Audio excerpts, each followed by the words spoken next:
어느 마을에 두 형제가 살고 있었습니다. 형의 이름은 놀부이고 그 형은 심술이 심하고 악한 사람이었습니다. 또 그 동생의 이름은 흥부였습니다. 그 흥부는 형을 잘 따르고 착한 사람이었습니다. 이 두 가족은 열심히 같이 살고 있었습니다. 그러던 어느 날 형 놀부가 동생 흥부를 향하여서 돈 한 푼도 주지 않고 동생의 가족 전부를 집에서 쫓아내버립니다. 이렇게 갑자기 쫓겨난 흥부는 자식들이 많아서 정말 힘들게 살고 있었답니다.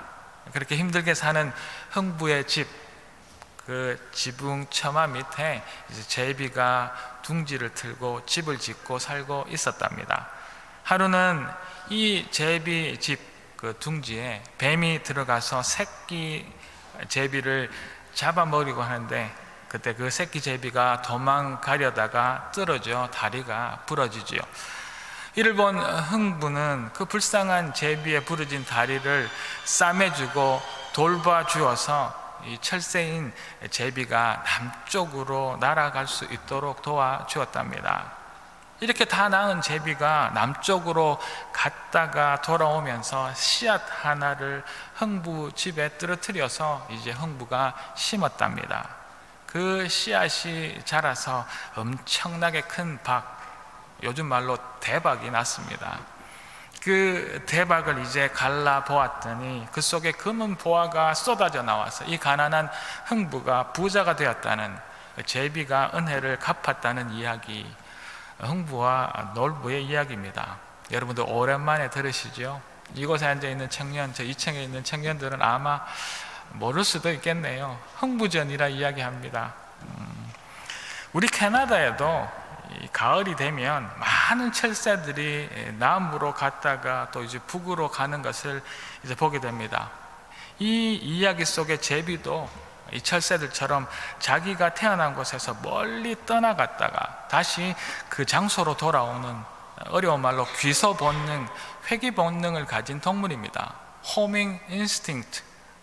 다시 자기가 살던 곳으로 돌아가는 그 이야기죠.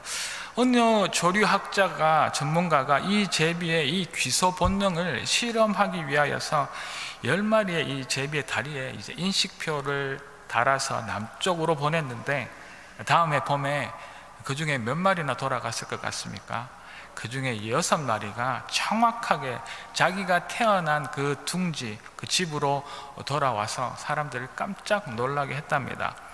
바다에 사는 연어도, 또 뱀장어도, 우리와 같이 사는 개와 이 고양이들도 이런 본능이 있다고 합니다. 이런 동물들은 지도나 나침판, GPS와 같은 이러한 것들이 없다 할지라도 그렇게 먼 3,000km, 4,000km가 떨어진 그곳에서 정확하게 자기가 살았던 곳으로 돌아간답니다.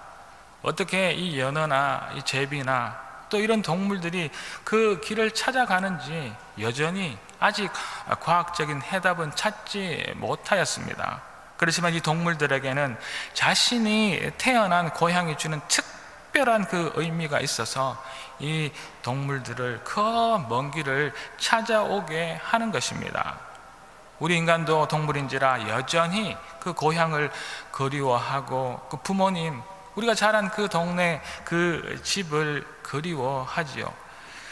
특별히 우리 유학생, 이 이민자로 살아가는 우리들은 자주 돌아갈 수 없는 그 고향에 향수병에 걸리고 살아가기도, 또 힘들게 살아가기도 하는 것이 이러한 이유 때문일 것입니다. 그게 더불어 우리는 영적 동물이죠. 우리 하나님의 사람, 우리 그리스도인들도 이제 다시 돌아가야 할 곳이 있답니다. 우리가 왔던 곳, 우리를 지으시고 빚으시고 이곳으로 보내신 하나님 아버지께로 우리는 돌아간다는 것입니다. 우리 하나님의 사람들이 하나님의 보내심을 받아서 이 땅에 살면서 우리는 너무 멀리 하나님의 품을 떠나 살아가고 있었던 것이지요.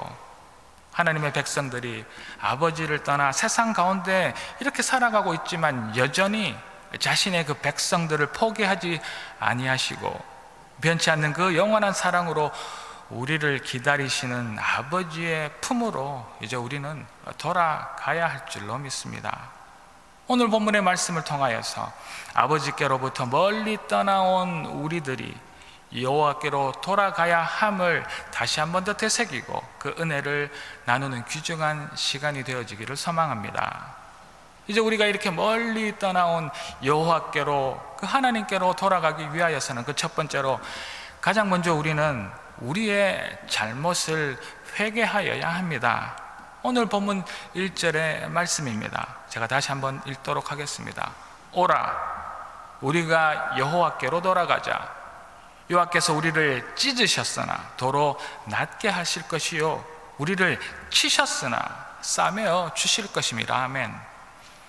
오늘 성경 이 구약의 책의 제목은 호세아서입니다.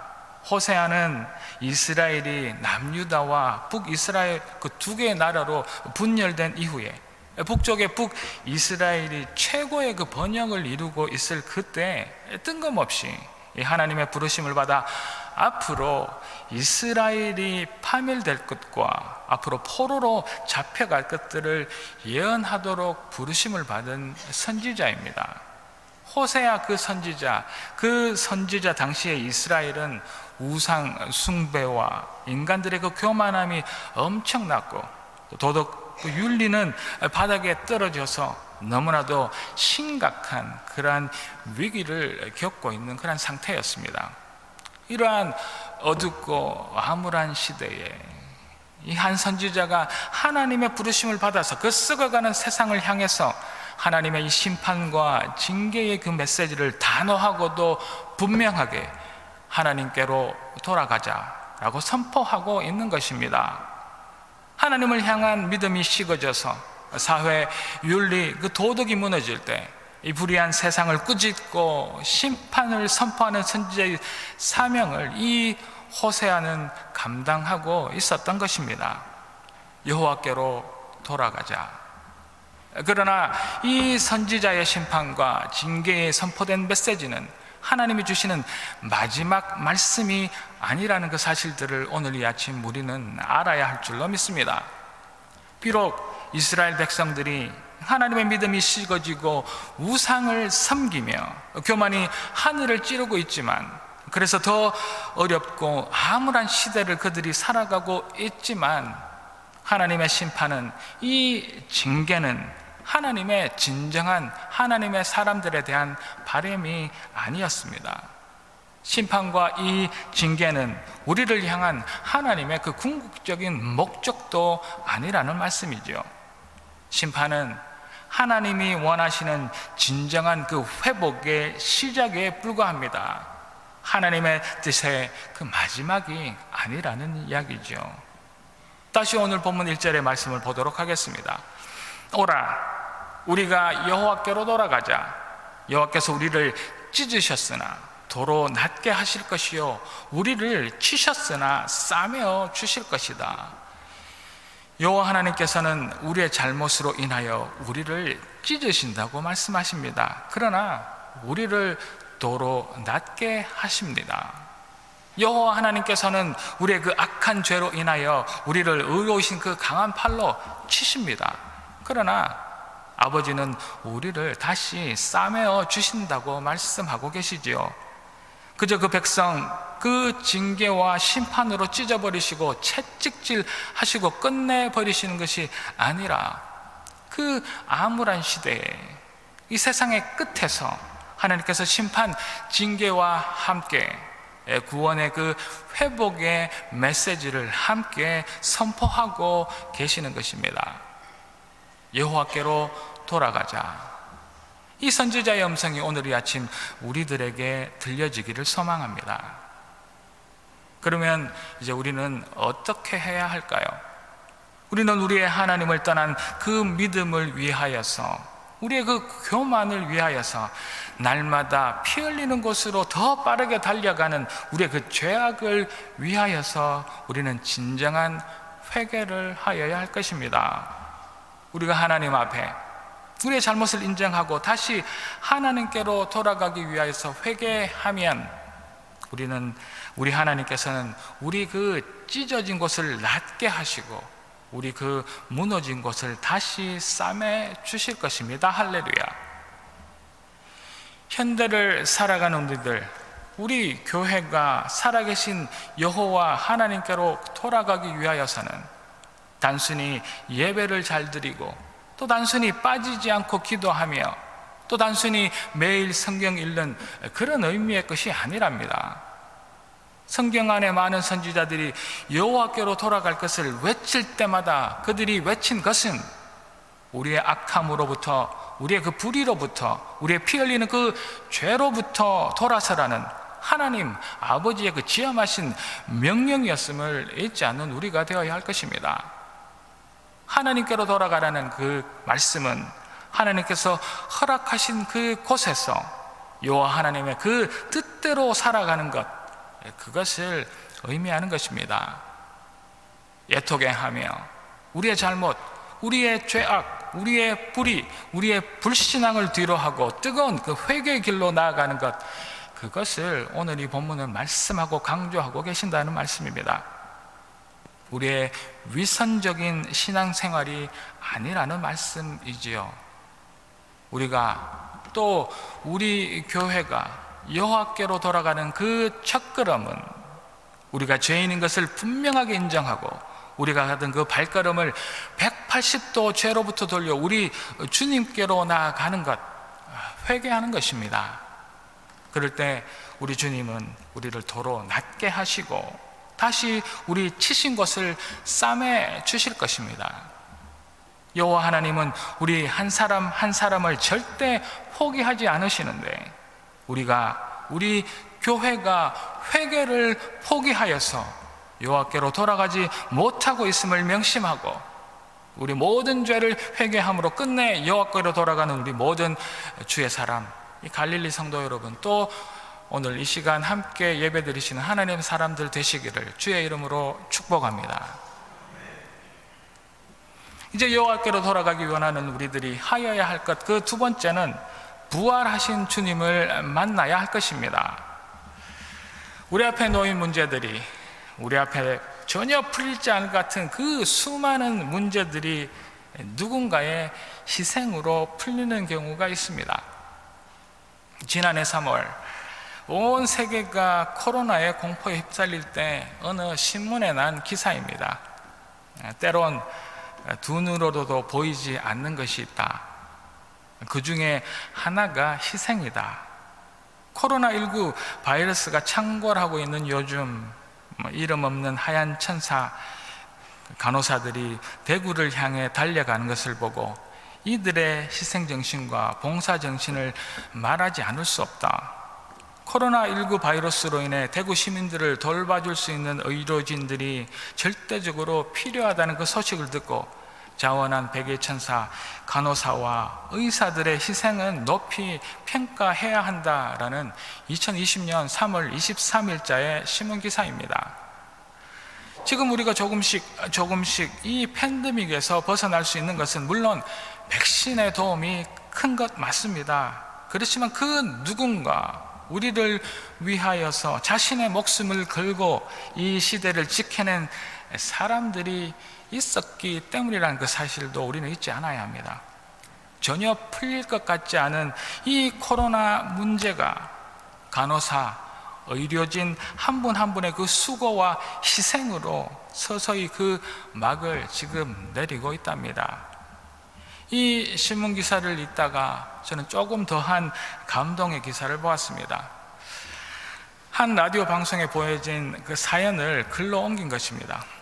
몇 년 전 청년은 교통사고를 당했다. 청년을 홀로 키운 어머니는 병원에서 밤낮으로 이 아들을 간호했다. 그러나 이런 정성에도 불구하고 그 아들은 결국 그 두 눈의 시력을 잃고 말았다. 미래가 창창하던 그 청년은 이제 모든 희망이 끝났다고 생각했다. 청년은 방에 틀어박혀 누구도 만나고 싶지 않아 했다. 이런 청년의 모습에 그 어머니는 더욱더 가슴이 아팠다. 그러던 어느 날 병원에서 청년에게 왼쪽 눈, 그 안구 기증자를 찾았다는 편지가 왔다. 하지만 청년은 여전히 그 소식에도 시무룩했다.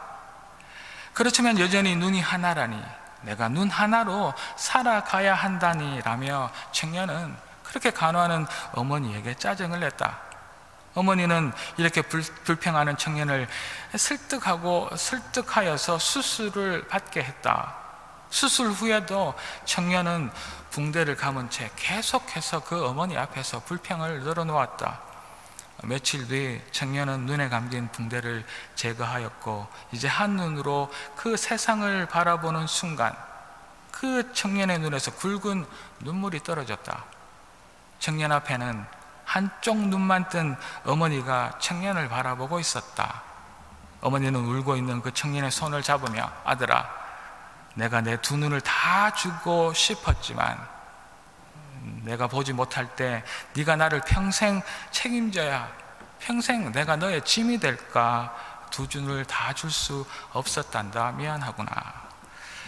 우리 앞에 놓인 문제들이 전혀 풀리지 않을 것 같은 그 수많은 문제들이, 우리가 앞을 볼 수 없는 이 육체적인 문제도 어머니의 그 희생으로 풀린 것입니다. 본문 2절의 말씀입니다. 여호와께서 이틀 후에 우리를 살리시며 셋째 날에 우리를 일으키시리라. 우리가 그의 앞에서 살리라. 이틀 후에, 3일 후에 우리 하나님께서 우리를 살리시고 일으켜 세우실 것이라 말씀하고 있습니다. 이 말씀을 또 다른 신학적인 해석으로 보면 3일 후에 죽음에서 부활하신 주님을 만나야 우리가 살리움을 받고 다시 일어설 수 있음을 말씀하고 있는 것입니다. 우리 주님의 그 십자가 희생으로 우리가 살리움을 받았다는 그 사실들이지요. 우리는 죄인입니다. 우리는 날마다 아니 순간순간마다 수많은 죄를 짓고 지금도 그렇게 살아가고 있답니다. 이제 그 죄로 인하여서 우리의 마음이 굳어져서 이제 죄를 짓고도 죄책감마저 없이 살아가는 것이 우리이지요. 이 죄의 문제는 절대로 풀리지 않을 것 같은 나의, 그리고 우리 온 인류의 가장 큰 문제, 골칫거리, 그것이 죄의 문제입니다. 하나님께서 천지를 창조하시고 참 좋았더라 하십니다. 그렇게 하나님이 좋아하시고 아름다웠던 에덴 동산이 아담과 하와가 죄를 짓는 그 순간 하나님과 우리 인간 사이에 화목은 깨어지고 모든 문제들이 복잡하게 꼬이기 시작합니다. 이 복잡하게 꼬인 문제를, 우리의 그 죽을 수밖에 없는 그 엄청난 죄의 문제를 예수님이 그분의 한 번의 헌신과 십자가의 희생으로 단번에 풀어내신 것입니다.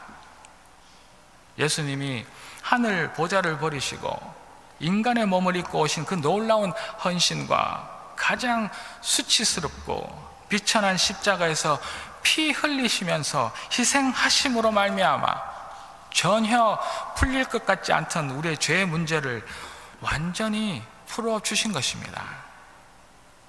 우리는 여호와께로 돌아가기 위해 이 희생에, 이 십자가를 지신 예수님을 만나야 할 것입니다. 여호와께서 이틀 후에 우리를 살리시며 셋째 날에 우리를 일으키시고 우리를 살리신 것입니다. 이 부활의 주님을 우리는 만나야 합니다. 여호와께로 돌아가자. 이 음성이 오늘 이 아침 우리 한 사람 한 사람에게 다시 들려지기를 주의 이름으로 축복합니다. 우리가 여호와께로 돌아가기를 원한다면 우리는 주님의 십자가를 통과하여야 합니다. 부활하신 그 주님을 오늘 이 아침 만나야 할 것입니다. 우리가 죄인인 것을 인정하며 주님의 십자가로 죄 사하심을 감사함으로 그 앞에 나아갈 수 있음을 절대 잊지 않고 이 주님의 십자가 희생에 감사함으로 여호와께 끝내 돌아가는 우리 모두가 되어지기를 오늘 이 아침 주의 이름으로 다시 한번 축복합니다. 이제 계속해서 여호와께로 돌아가기를 원하는 우리가 하여야 할 것, 그 세 번째는 주신 은혜를 기억하는 것입니다. 우리가 흔히 이야기하는 복음은 무엇을 이야기한다고 생각하십니까? 복음에 대한 정의는 여러 가지로 다르게 표현되어질 수도 있겠습니다. 그러나 복음을 또 다른 한 단어로 이야기하자면 그것은 다름 아니라 은혜라고 이야기합니다. 그래서 은혜의 복음이라 이야기하죠. 은혜는 아무런 받을 자격 없는 자에게 베푸시는, 값없이 주시는 하나님의 그 사랑을 이야기합니다. 은혜는 하나님께서 죄인인 우리를 구원하시기 위해 과거에 행하신 일, 그리고 지금 오늘 이 순간에도 행하고 계시는 일, 그리고 변함없이 내일도 앞으로도 행하실 일, 그것이 하나님의 은혜입니다. 이 하나님의 은혜의 소식이 다름 아니라 복음입니다. 그러므로 우리가 복음, 예수님의 이야기를 제대로 알려면 이 은혜를 바르게 알아야 하고, 이 은혜를 제대로 알아야 복음을 제대로 이해할 수 있다는 말씀입니다. 우리가 은혜를 알지 못하고 은혜를 기억하지 못하고 잊어버림으로 우리 교회 안에 은혜의 복음이 실종되어지고 온갖 율법주의, 기복주의, 신비주의, 성공주의, 이 다른 복음의 소리들이 우리 교회 안에 넘쳐나게 되는 그런 현실을 우리는 맞게 되었습니다. 여호와께로 돌아가자. 우리는 우리에게 주신 그 은혜를 바로 알고 기억하여야 할 줄로 믿습니다. 오늘 본문 3절의 말씀입니다. 그러므로 우리 여호와를 알자. 힘써 여호와를 알자. 그에 나타나시면 새벽빛같이 어김없나니 비와 같이 땅을 적시는 늦은 비와 같이 우리에게 임하시리라 하니라. 우리에게 은혜의 비, 그 땅을 적시는 늦은 비와 같은 은혜를 우리에게 주시는 여호와 하나님을 잊지 않고 우리는 분명히 기억하여야 합니다. 1517년 어느 쌀쌀한 가을 오후, 성명만 연구하던 아주 짝달막한 수도사가 그 당시 그 모든 권력과 힘을 가지고 있던 가톨릭 교회의 그 문 앞에 95개의 방방문을 못으로 박습니다. 이 작은 사건 하나가 장차 개신교의 종교개혁으로 알려질 엄청난 사건이 될지 그 누구도 알지 못하였답니다. 이 수도사가 바로 우리가 너무도 잘 아는 마르틴 루터입니다. 루터는 가톨릭 교회가 면죄부를 통하여서 그 하나님의 은혜와 그 하나님의 구원을 돈을 받고 팔던 것에 대해서 너무 깊은 고민과 그 고민으로 인하여 이제 하나님 앞에 쓴 것입니다. 오직 성경, 오직 은혜, 오직 믿음, 오직 하나님께 영광. 솔라 스크립투라, 솔라 그라티아, 솔라 피데, 솔리데오 글로리아. 이것을 외치며 여호와께로 돌아가자라고 외친 것입니다. 우리가 진정 값없이 주신 그 은혜를 깨닫고 항상 기억하여야 우리는 여호와 하나님을 알 수 있습니다.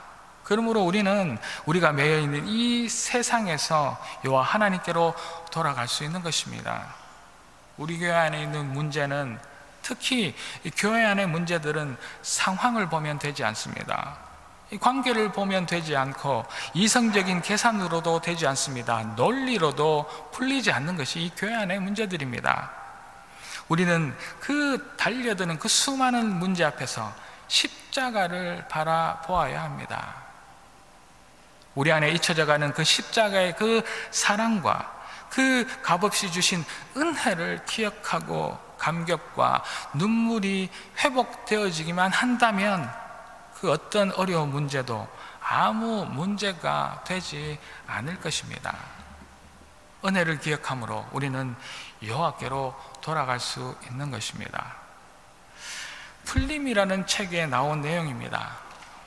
한 목사님이 친구 집에 놀러간 자신의 딸이 사고로 칼에 찔려 죽었다는 그 소식을 저처럼 이렇게 주일 설교하는 중에 듣게 됩니다.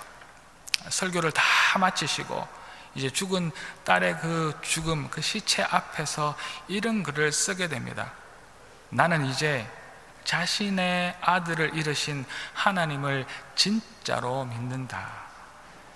그 목사님은 딸을 잃으면서 하나님께서 십자가에 그 예수님을 죽이신, 우리를 구원하신 하나님의 그 은혜를, 하나님께서 우리를 얼마나 사랑하셨는지를 그제서야 알게 된 것입니다. 우리는 믿음이 없이도 교회를 잘 다닐 수 있습니다. 우리는 우리 교회가 은혜가 없이도 지금보다 몇 배, 30배, 60배, 100배로 부흥할 수도 있을 것입니다. 우리가 은혜 없이도 지금 이 자리에 앉아 예배 드릴 수도 있을 것입니다. 그러나 은혜 없이는 아무 소용이 없는 것입니다. 그리고 그 책은 또 이렇게 이야기합니다. 은혜와 감격이 있는 곳이 교회이고 그 시간이 바로 예배인데, 어느 순간 예배 가운데 보혈의 피 냄새가 사라졌다, 십자가로 인해 감격해서 흘리는 눈물이 나지 않는다면 그 예배는 가짜다. 우리 가운데 보혈의 피의 냄새가 사라졌다 합니다. 우리가 십자가의 감격 없이 흘리는 눈물을 흘리지 않은 가짜 예배를 드리고 있다 이야기합니다.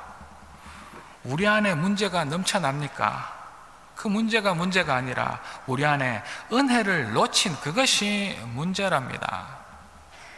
어느 순간 우리가 하나님의 음성을 들을 수 없고 하나님이 우리와 아무 관계가 없는 것처럼 말씀을 읽어도 또 기도를 하여도 예배를 드려도 우리 안에 아무 감격도 아무 감동도 아무 느낌도 없다는 것은 우리 안에 더 이상 은혜가 없다는 것입니다. 이 험악한 세상, 끝을 알 수 없이 마지막으로 달려가는 이 마지막 세대에 우리가 여호와께로 돌아가기 위하여서는 우리는 우리의 은혜를 회복하여야 합니다.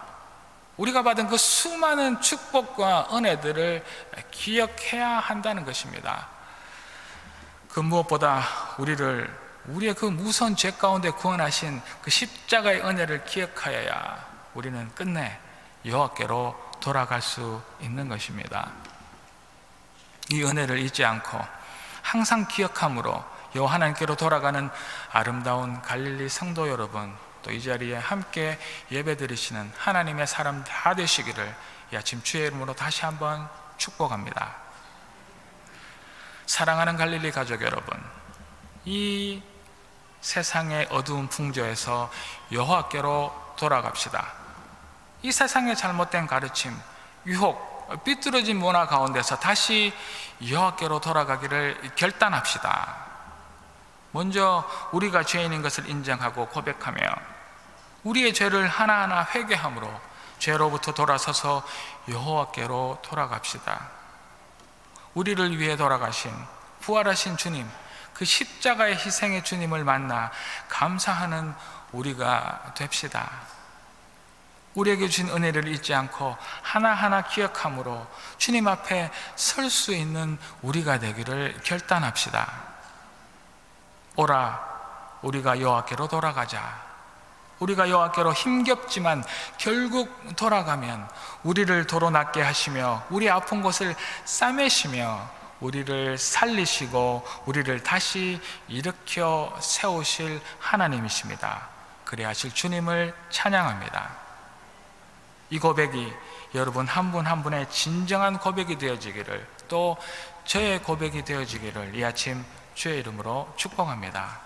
기도 드리시겠습니다.